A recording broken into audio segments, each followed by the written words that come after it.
Hey everyone, welcome back to Dev Interrupted. I'm Ben Lloyd Pearson, your host, and I'm thrilled to be joined by our former current host, I'm not sure yet, Conor Bronsdon, and our newest addition to the team, Andrew Zigler. So it's great for both of you to be here with us today. Hey everyone, great to be back. And Andrew, fantastic to meet you. I'm excited to see what you do with the show. Hey, thanks for bringing me on. I'm excited to be here and carry the mantle, and I hope everyone keeps me honest in the comments going forward.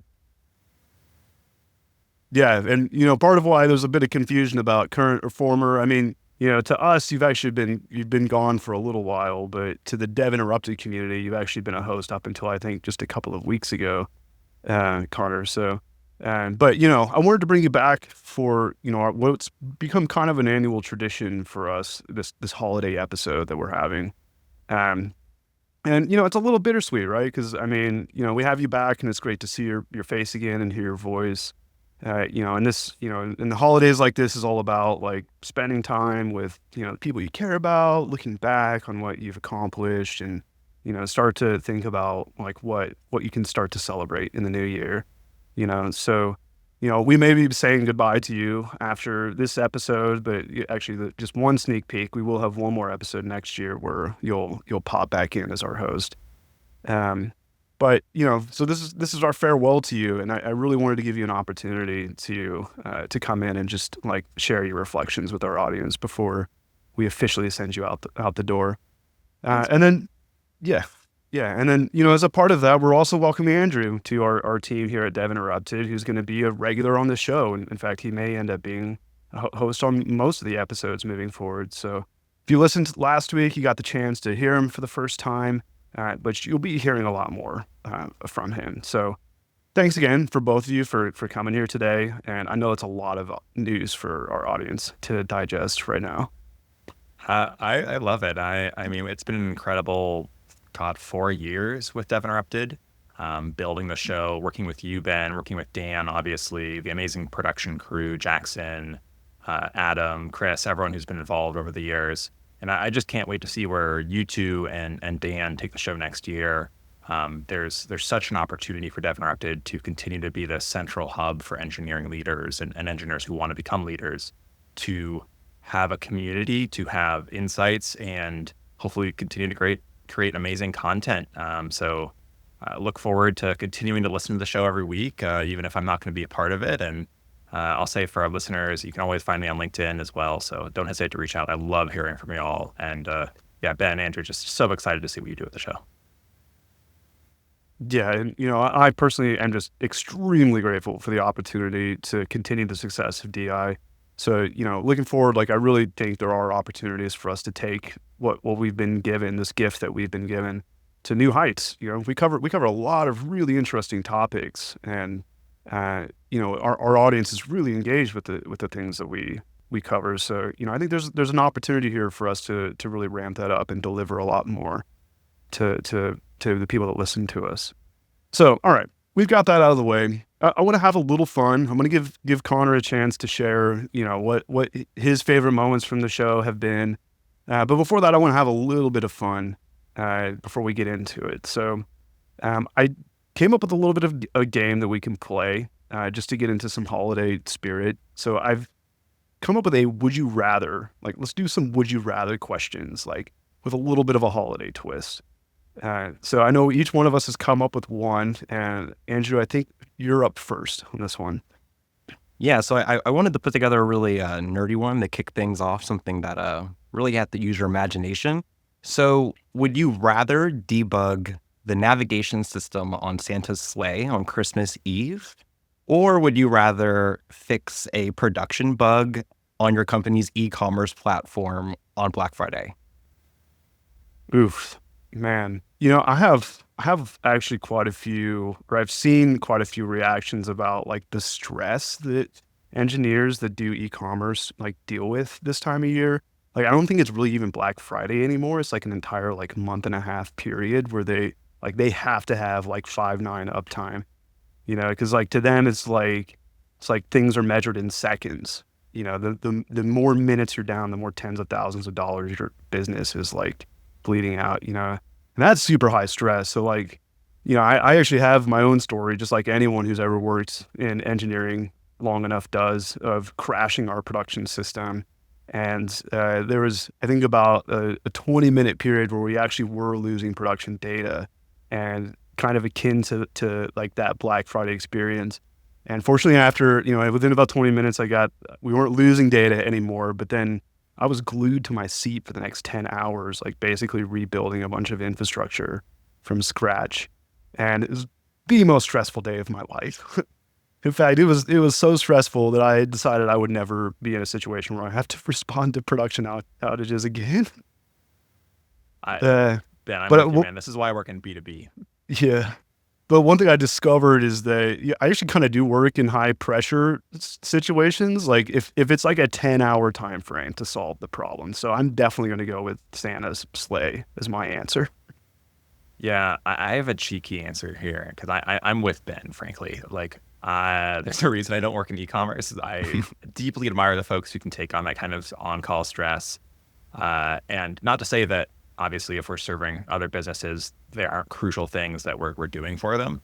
But timelines are less about per second, typically, with like dev tools, that kind of thing, and more about this is a problem, we need to solve it.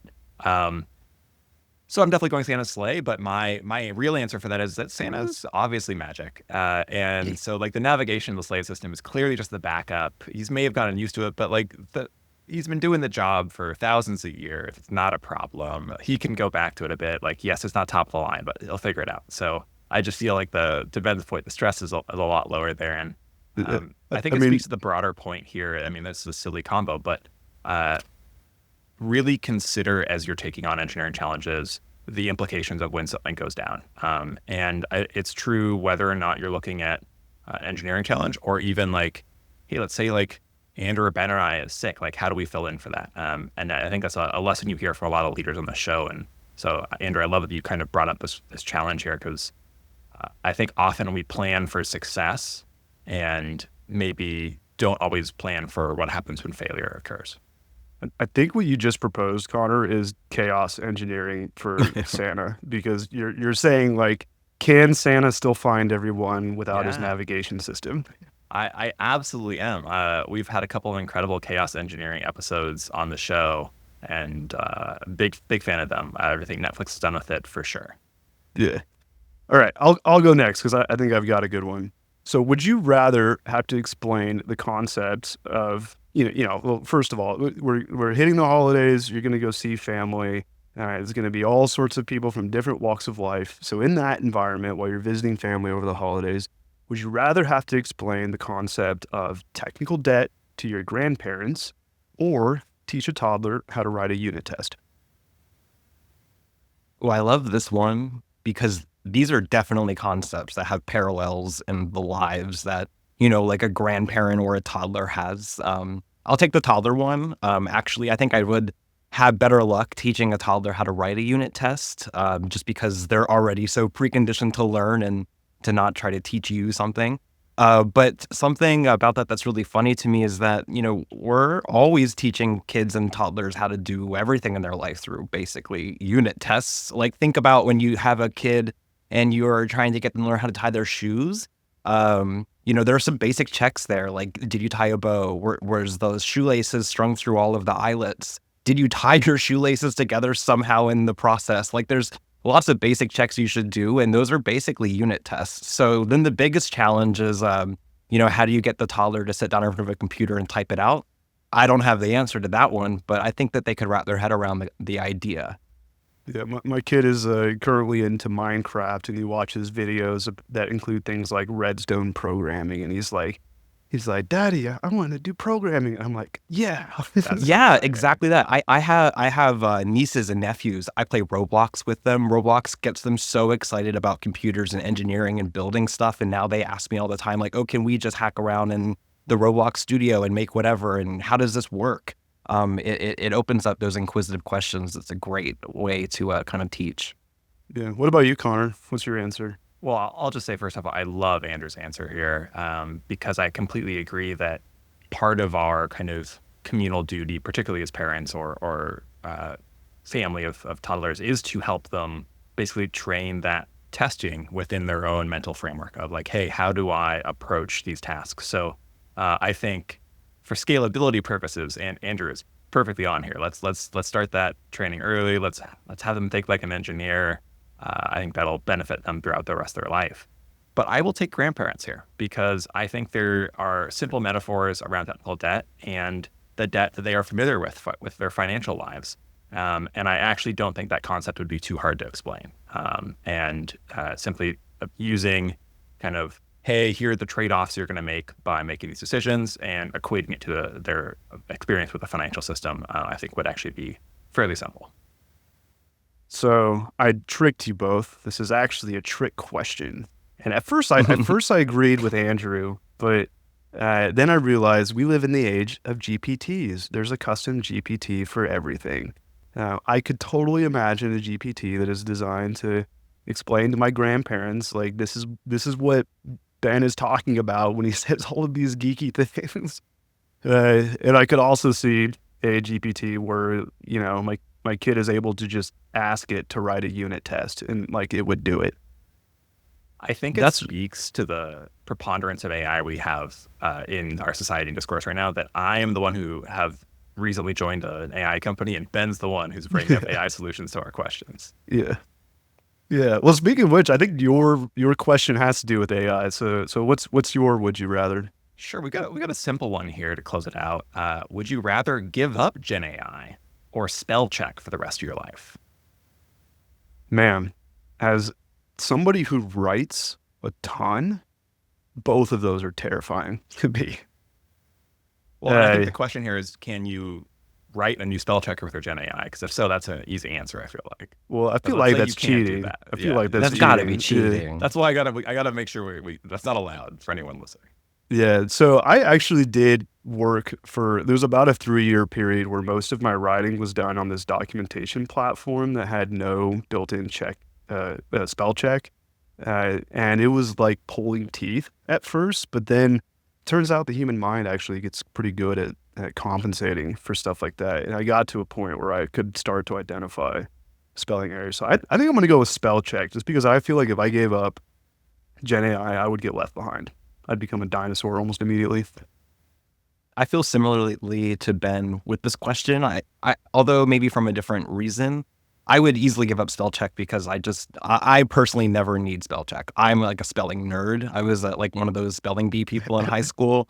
And I have a degree in Latin. So like spelling has never been like an obstacle, but I would definitely be afraid of giving up something like Gen AI in this case, because I think it'd be easy, like what Ben said, to get left behind. Not to mention that you could certainly get it to solve the spell check problem. And I know all of our first reactions was, oh, that's cheating, but is it really in this context of this question? So that's a really fascinating one.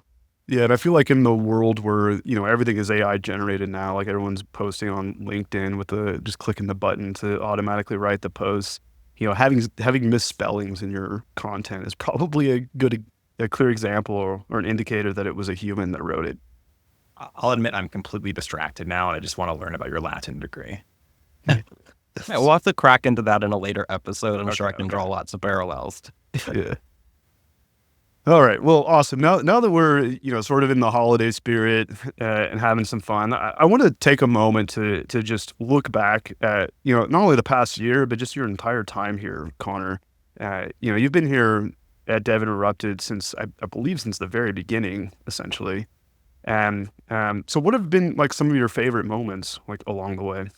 Oh, man. I mean, honestly, there are sincerely too many to name them all. So I'm just going to apologize in advance to all the incredible guests who I'm going to forget about our conversations because they happened 3-4 years ago. Because we've been so blessed with the number of conversations we've had. Like you brought up chaos engineering earlier in that concept, and it made me think of another 2 actually great concepts or great conversations we had around chaos engineering that wasn't even on my original notes for this. So I'm like, oh, I talked to Nora Jones last year, who's founder and CEO at Jelly and previously at Netflix and a lead in chaos engineering. And you completely brought that conversation back to the forefront for me. Now I want to talk about that one. But originally I had notes on other ones. So it's really been such a blessing to learn from so many incredible leaders here and to get to work with Dan and others and you, Ben, as we've gone through the show, because there's been this incredible arc of the show where I think we've leveled up what we've done. We've built this amazing community, almost 19,000 people subscribe to the Substack now, thousands of folks listening every week. And we've also been able to bring our giant Dev Interrupted dome, this huge plastic bubble that some of you may have seen on conference floors, to go do recordings. And out of that, we've gone to talk to folks like Luca Rossi at Refactoring, who's become like a friend and a partner to Dev Interrupted. Kelly Vaughn. And it's also, I mean, awesome to see people like Luca really go on to build their own communities as well. You know, like it's, you know, because I think that's where we've done best is when we elevate voices, you know? Absolutely. And then like Kelly Vaughn, who's kind of become this like regular guest and voice in the show. A couple of episodes we've done with Charity Majors, CTO at Honeycomb. I mean, Charity's just always a joy. Rob at Circle CI, who's now getting more and more involved with us as well. I think when this episode airs, it sounds like you'll have just done a fantastic dinner with them in San Francisco, and I can't wait to hear about that. There's really just been so many and so many moments that have stood out. Well, I'm going to ask you to alienate 99% of them and pick one. What was your favorite moment? Okay. All right. Well, I will absolutely cheat on this one then and say Interact. We ran several Interact conferences where we had lots of speakers and then created a bunch of incredible content around it. So folks may remember maybe our most popular episode, I think still today, Treating Devs Like Human Beings, which went viral on Reddit from back in December of 2022, where we talked to Kelly Vaughn, Gene Su, and Lena Reinhardt about how to approach the human side of managing software engineers.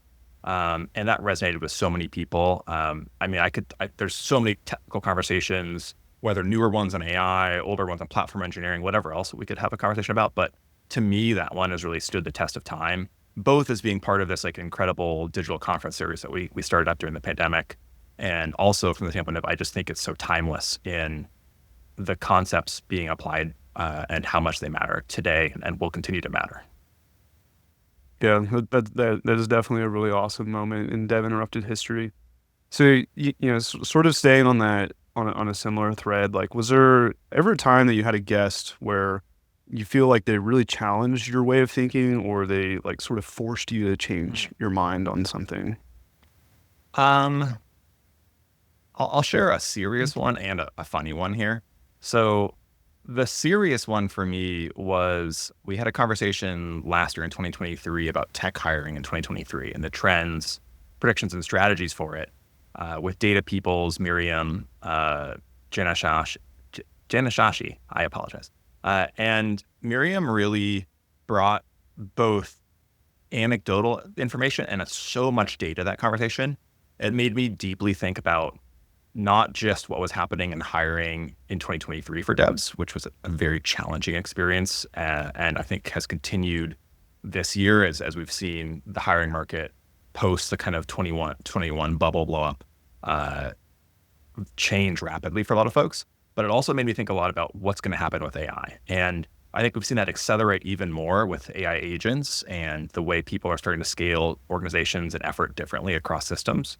And so that really pushed me to expand my thinking there.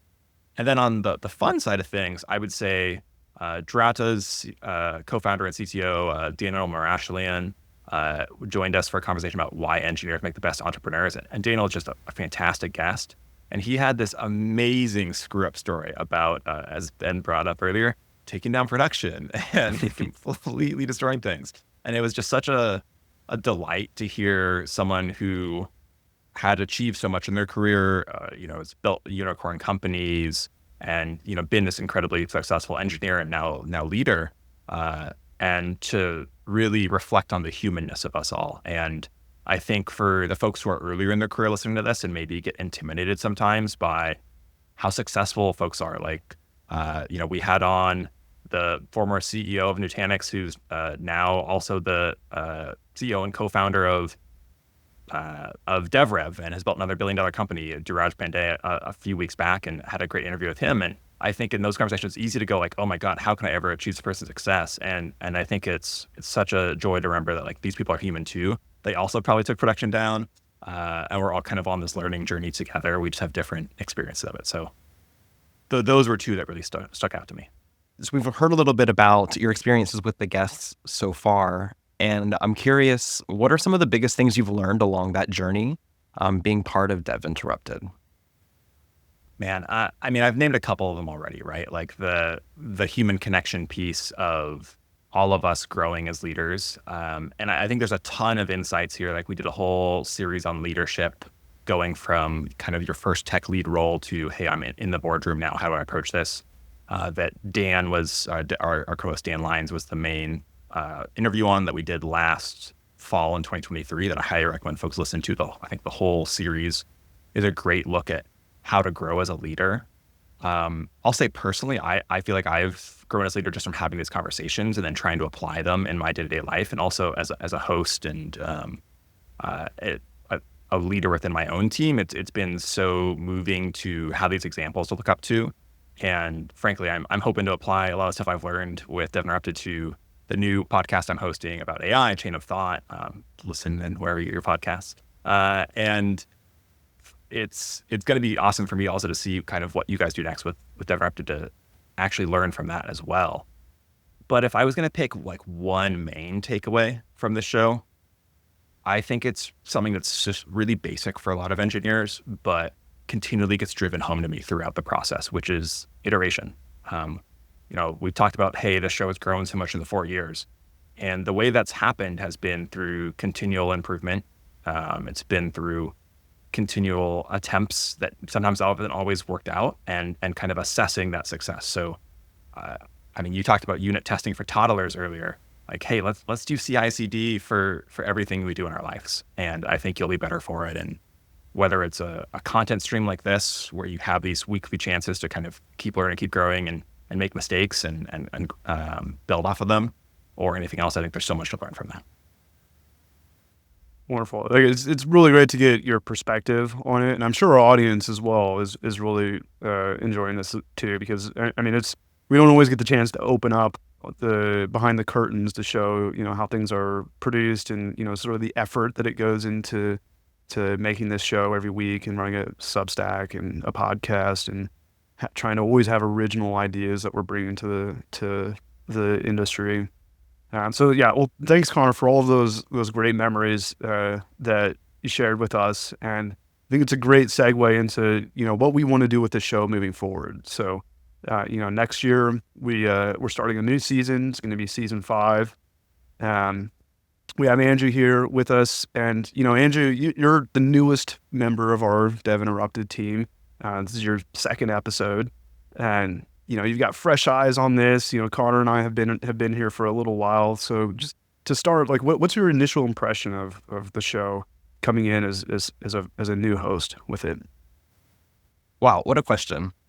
First and foremost, I have been a listener of this podcast, and so it's really delightful and humbling to be on the mic and to be part of the conversation. It's really great to hear from Conor about his experiences with interviewing guests that then I was a listener for those episodes, or I was familiar with when we talked about that topic, and getting his insights about how we're all on this journey together. I think it really drives home like the community feeling of Dev Interrupted, and a special feeling that I have now as being part of the actual program. So we've had a long list of impressive guests. I'm really looking forward to making it even longer and even more impressive and bringing more people on.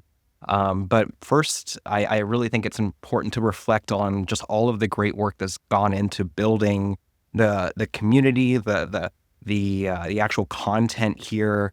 Like Conor alluded to, there's a lot of readers who tune into our podcast, our Substack, and listen to our podcast, and there's a great opportunity to just go beyond having conversations and driving a larger impact and a larger conversation around how to make really great software and make our lives better and safer as well.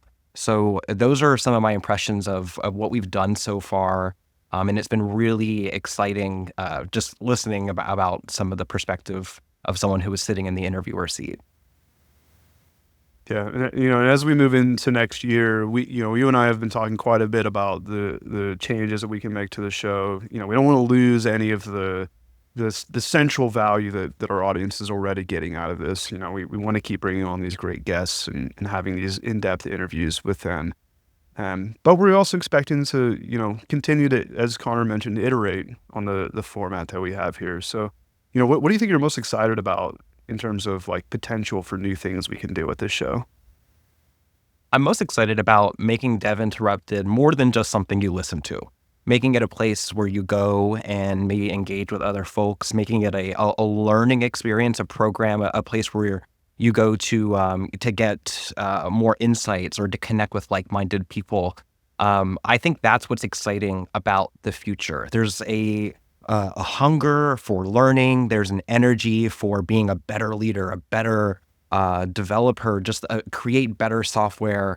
And in the current times that we're in, there's so much uncertainty and there's so much changing every week. And I know I'm not alone in feeling like I'm just drowning under the sea of new things I constantly have to be learning and relearning and assumptions I have to be changing. So I'm excited to really have those conversations and to learn myself, selfishly too, along the way. And hopefully me too, kind of extract learnings that I can take to become a better developer, a better person going forward. Because like Connor said, we're all on this journey together, and having so many of us together in one spot is what I'm most excited about. Yeah, and I wanted to give you a chance just to introduce yourself a little bit to our audience too in this episode. So, just share with us, like, what does your background look like, and how are you expecting to be able to apply the things you've done in the past to your time here with Dev Interrupted? Oh, I love this question. Opportunity for me to talk about myself. Thank you so much. I am just joking. So a little bit about me. I have an atypical background. Prior to coming to engineering, I worked in education. So I did curriculum design. I built online programs, online educational tracks as well, and kind of help people get more learning out of the tools they were using every day. But before that, I was even a classroom teacher. I lived abroad. I was in Japan for 2 years, and I had many classrooms of students that I was in charge of and taught. And that was an amazing experience that I'm sure I'll talk more about in the future. But all of those things have made me the developer that I am, and the person that I am. And having worked in an education background, I bring a lot of desire to teach and to bring together concepts and make them really easy for folks to understand. Something that we've been talking about a lot in software. Everyone's heard this phrase about software is eating the world, and open source is eating software. Now AI is eating open source, and everything's eating everything. But the point of the story is that everything and everyone is going to be impacted by technology, and every company is going to be a technology company. And what this means is that there has to be a fundamental shift in how everyone talks about and thinks about software in order for it to be safe and inclusive and to be the most effective for the world that we live in. And that can't just be done by an engineering voice alone. And it also can't be done by an educator voice alone. We have to reach across the aisles and we have to understand each other. So that's my perspective and why I'm really excited to be here and blend those ideas together, because I see so much potential for a greater world. And I think that there's so much that we can talk about. And so I look forward to creating the space for us to do so. Yeah, I often refer to myself as like a cultural anthropologist that's behind the camera because I like to view myself more as like a person here who's here to extract voices so that we can elevate them and share them with our community. And, just personally, the thing that makes me excited about having you on this show is I think you really are going to help us like pull out the best in people when they come on our episode and really feel like they're conveying like, their unique perspective to the world. And then further, I think what's equally important to that is then giving them the platform to share it, as broadly as possible. So yeah, that's got me pretty excited. My one problem with us doing these recordings on Squadcast, they're better for audio, but I wish we were on Zoom just so I could keep emoji reacting to everything you guys are saying. It makes me so excited. I'm like, I want to be adding these like hearts and claps. And I'm like, dang it. Like, how do I show the audience that I care and love them? We'll post heart reacts. We'll have like a filter or something. This can be part of our new clip template is, the host. Actually, well, it's a podcast. Really, when you use a soundboard, you need to have like, I love that, that, like a button or something. All right, I was excited for what next year's gonna look like. Now I'm not sure. New OKR. Make a soundboard for Dev Interrupted. Jackson could help with that. He could. Man, all right. How do I get back to this? Yeah, don't mind me just derailing the episode. I'm like, I'm done hosting this thing. I can just derail now. I'm a guest. I get to screw around. You mean this isn't going in? Oh, this will probably be in the. I'm sure some of it will. Adam's already thinking about the video clip he's going to get Oh off yeah, this. he loves a good blooper. This might be the intro of the whole episode for all we know. Yeah. Yeah.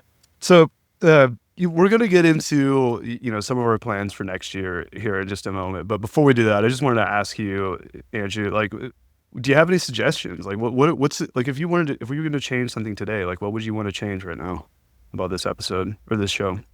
Oh, well, I'm sure we'll talk a little bit more about that in just a moment, when we go into future plans for the show. But I'm definitely looking forward, or my own ideas for things that we can do is to dive more into research and data and balance that with the really great anecdotes that we get from our guests.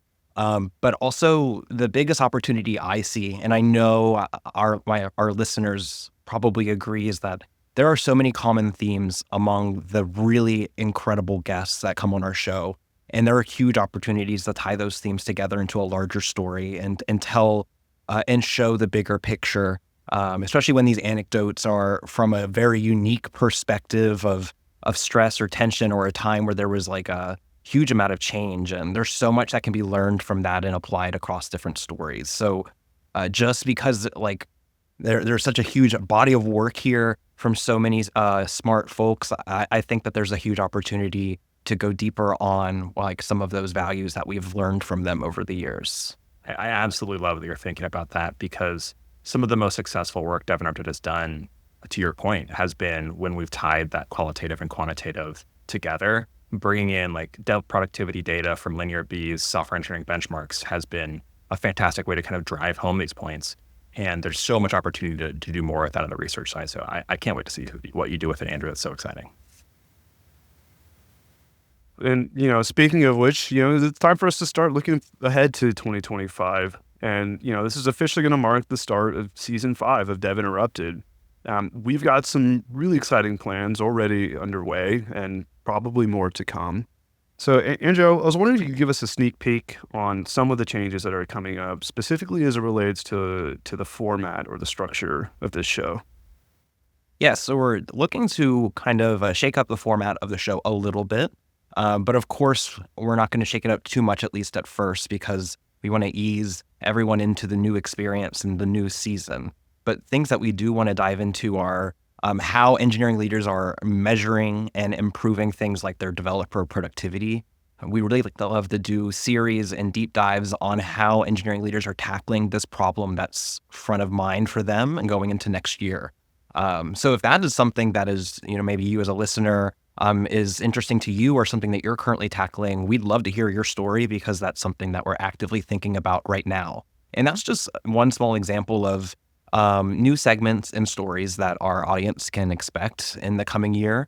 More opportunities to break up interviews with more deep dives, like I said, as well, on research and data. Another thing we're looking to do is, of course, take Dev Interrupted on the road. When our listeners are listening to this, we would have just gone on the road and had an event in San Francisco where we brought engineering leaders together. And this is something that we want to do more of in the coming year, having these live events and being at conferences as well. There might be a conference that you attend in the near future where you see a Dev Interrupted booth, or you see us walking around interviewing folks. This is a really great opportunity to kind of get involved with the community, and we're looking to grow that experience everywhere we go, including having things off the conference floor, maybe events, happy hours, learning of workshops, things like that. So if these are things that are interesting or exciting to you, we'd love to get some feedback on that as well. And you can let us know anywhere you can reach us, which is lots of places.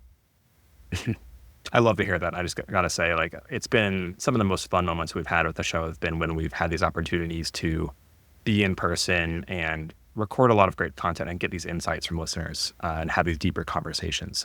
So excited to see where you all are going to be showing up next year, and hopefully I'll see you at a couple of events. And Ben, as well, from my perspective, I'm curious what kind of things you have in mind for the Dev Interrupted Substack and where we'll be taking the newsletter next year? Yeah, so we've sort of inconsistently done guest posts in the past, and one of the things I would really love for us to get to is to be more consistent about sending out newsletters twice a week. The problem is there's just a lot of challenges producing a weekly cadence of content, and then doubling it is just even more effort and difficulties. And it might sound strange coming from an organization that creates tons of content, but there's always this challenge of like getting things on for the right format for the medium and the channel, and yeah, it ends up being a pretty big endeavor. But I would love to get consistently more unique insights out to our audience through the Substack newsletter. But the biggest change really is it's already happening. We're starting to become a lot more research oriented in the content that we produce.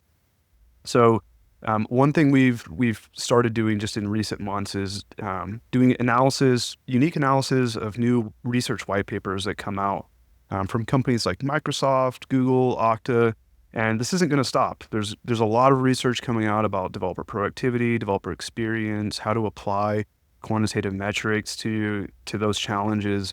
And we love reading them, we love analyzing them, and we want to share them with our audience. In fact, our goal is to let our audience be the first among their peers that know about the latest trends in research. So, but we also don't want you to spend a lot of time like reading white papers. Like it can be quite intensive to decipher sometimes. So if you subscribe to our Substack, you'll get these delivered as a part of our normal Tuesday newsletter to your inbox. So it's the best way to keep up to date on the latest and greatest of cutting edge research and the things that are impacting your work. So Conor, I actually have a question for you now. So now that you're retiring from the show and becoming a listener, I want you to put on your listener hat and think, what would you like to hear from the show next year? All right. It's got an actual listener hat. All right, listener hat. Well, honestly, I think you and Andrew have nailed things that I'm really excited about. One being the opportunity to do more with the show for in-person events and both create content out of that, but also to engage with the community. I think is fantastic. So really excited to see that happening. I would also say that I think the Substack piece is a huge opportunity where, like, as Ben pointed out, we've had some great guest articles in the past. Ben and I have co-written a couple of them even, but there's such an opportunity to scale this and to really grow the impact there, particularly by bringing in research, particularly by kind of marrying this qualitative and quantitative. So honestly, I think you guys are on absolutely the right track. Like you've kind of taken some of the experimentation and research we've done in the past and are saying, here's how we can scale this. And I just can't wait to see what it is. Like, Ben, I've loved the segments that you and Dan have been doing, kind of recapping and bringing insights from guest interviews. For me, I just can't wait to see how you scale it and how you make these kind of repeatable motions. And yeah, just so excited for the success of the show. Awesome. Thank you. Thank you for both the compliment and the great insights and for making sure you had your listening cap on. Oh, I will add one more thing, which is, since I feel like I don't have a great insight for you here on like, hey, here's what I think you should do. I'll just say, like, I'll name a couple more episodes that I really love because I just want to keep shouting out the folks who have my favorites that I think would be great examples. One, like getting the story of how someone built something, I think is something that people love and can have a lot of value. Like going back to one of our early episodes, the audio quality is not as good as the current show, but bear with us if you go back and listen. Co-founding Kubernetes with Microsoft CVP Brendan Burns. Brendan's both fantastic person and also is someone who just brought so much insight about how that went down. So I would love to hear more of this, like, hey, like here's a person who helped create this amazing open source thing or did this really cool, founding approach. Like, how did they really do that? What's the nitty gritty there? And then like for future looking stuff, like Arthi Vidyasagar, VP of Engineering at LinkedIn, really enjoyed talking to her a couple months back. And they've now released like their first LinkedIn AI agent.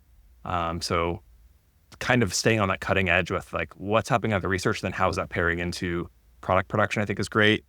And then the other theme I would just name is like, a couple conversations from early in season 4, Nihal Batra with GitHub, VP of Engineering there. And then Netflix's Carol Barrett gave us a kind of blueprint for building inspired engineering teams.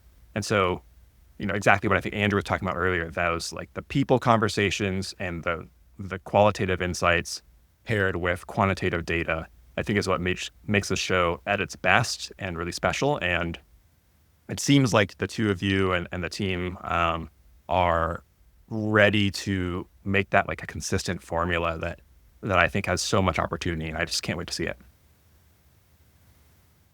All right. Well, I've got just one more question before we let our audience go. Well, maybe there's a bonus question in here.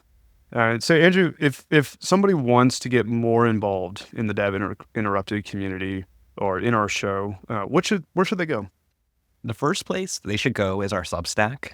If you're only listening to the podcast, then you're only getting half the story. It's important that you go to the Substack and subscribe to our newsletter, where we drop insights every week, and we link to some of these great research topics that Ben's alluding to as well. This format's just going to continue to expand, so definitely make sure that you sign up for the weekly newsletter there, and we'll stay in touch on that platform. As well, you're listening to us on the podcast. If you haven't already, make sure that you're subscribed. That way you can stay tuned for next year and don't have to go hunting for the episodes. And outside of that, on LinkedIn is the best place to be looking for us. We're going to be going to events, and we're going to be making that presence very well known. And so if you are online and you're engaging with Dev Interrupted, I promise you're not going to miss it. And so when you see us, reach out, say hi, like the comment, share it so that your fellow, leaders and teammates can see what we're doing here and maybe even join you.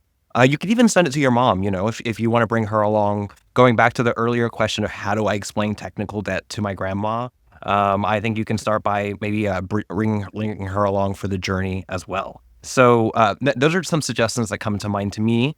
And most importantly, if you see me out at a conference anywhere, whether it looks like I'm doing Dev Interrupted stuff or not, you definitely need to come say hello and don't be a stranger.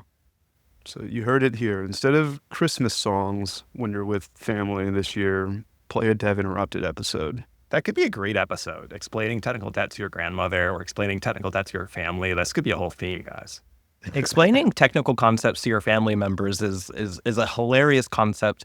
And around this time last year, I was at AWS reInvent, and they were having a competition, or like a social competition, really around a party rock, which was creating LLM applications from just kind of typing in what you wanted it to do, and then a Bedrock would take care of all of the logic in the background. And the idea is that anybody can write an app, anybody can write a tool because you're just writing it in your natural language.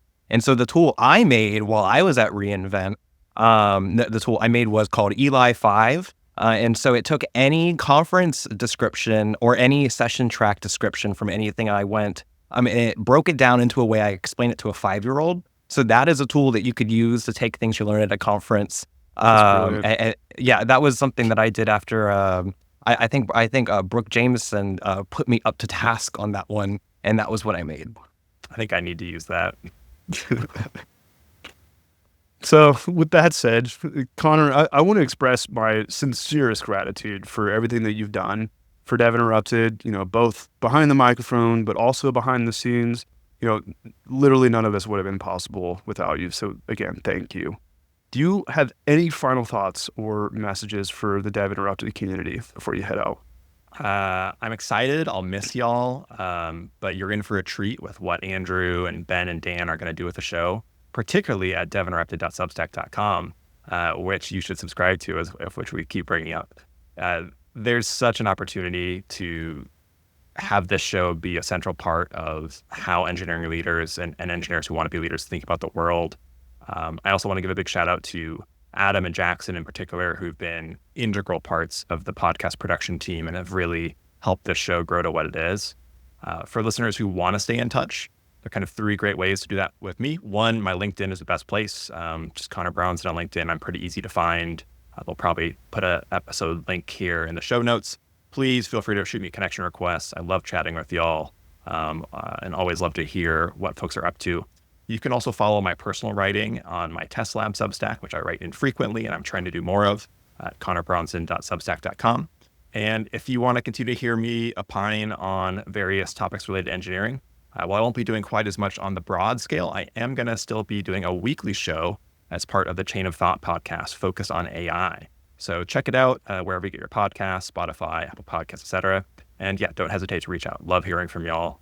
And I'll give one final CTA here too, which is, folks, you've heard me say this 100+ times on the show, maybe 200 at this point over the last 4 years. But if you're listening to the show and you're listening to this holiday episode and you haven't left a rating or review for Dev Interrupted on your podcasting app of choice, whether that's Spotify, Apple Podcasts, wherever else, what are you doing? You're listening to the holiday episode. You clearly enjoy this show. You clearly value this community. Like, we need you. And yeah, make sure you leave that rating or review. It really does make such a difference in how the show is recommended in the algorithm on Spotify. It helps the show land incredible guests that you then get to value from because they see, oh, the show's huge. It's got all these ratings and reviews. So just do it. It takes 2 seconds. It harms nobody, helps everybody. And that's, I think that's my final time doing that. But it's been a distinct pleasure. Ben, Andrew, thanks so much for having me on. Yeah, thanks to you, man. And all I want for the holidays is tons of positive ratings on podcast apps. It would be an immense gift to all of us. So Andrew, it's great to have you here and helping us, keep running this tradition of having this holiday episode and helping us continue to engage with engineering leaders around the world. Is there any last words from you before we end this season? Well, like I already said, be sure to reach out to me and connect with me. I'm looking forward to meeting and learning more from all of our guests. So I'll make sure that I drop an easy way for you to get in contact with me in the newsletter, which you're definitely going to be subscribing to on Substack after you listen to this. Absolutely. So thanks again. And again, I'm really excited and humbled to be here. So looking forward to hosting many more great conversations like this one next year. Yeah, so just to recap, sign up for the Substack and give us a rating because it's huge for us. And, as we wrap up this holiday episode, I want to take a moment to really just thank all of our listeners for their continued support. We can't do this without you there for us. And if you are enjoying the show, I'm going to do exactly what Conor said he's done 200 times. Please take a moment, subscribe, give us a rating, tune in every week. It really helps us spread the word of all these great engineering leaders that we bring on our community. And if you want more delivered to your inbox, we've said it enough already, but please check out our Substack newsletter. The podcast will be taking a short break, but we'll return in 3 weeks for the start of season 5 on January 7th. And until then, have a safe and happy holiday season. Happy holidays, everyone. Bye.